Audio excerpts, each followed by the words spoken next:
Dans la région, la politique budgétaire, en général, ne favorise pas l'inclusion.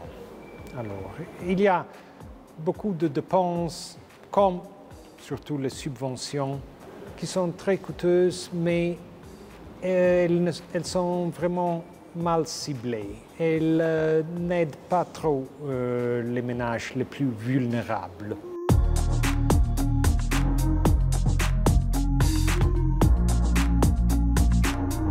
Le FMI a souvent émis des réserves quant à la politique généralisée des subventions des carburants.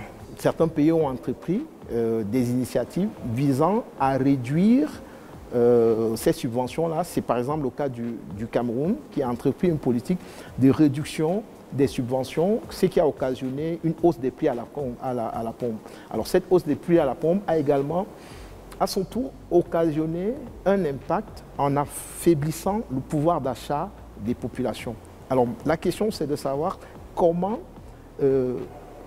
continuer de soutenir cette politique qui vise à réduire les subventions des carburants tout en préservant le pouvoir d'achat des populations des pays concernés par cette question de subvention des carburants. Alors, le contexte général, c'est que dans la région, la politique budgétaire, en général, ne favorise pas l'inclusion.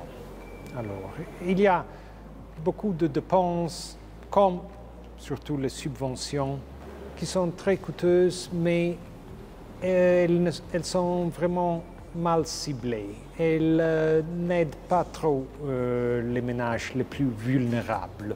Il y a vraiment une grande marge de manœuvre pour utiliser les dépenses pour ces subventions pour, au contraire, renforcer les systèmes de sécurité sociale qui vraiment aident les plus vulnérables. De plus, on peut aussi utiliser les recettes publiques pour d'autres dépenses qui favorisent l'inclusion, comme l'éducation et la santé. Et pour tout ça, on peut aussi lever davantage de recettes de façon plus progressive. Par exemple,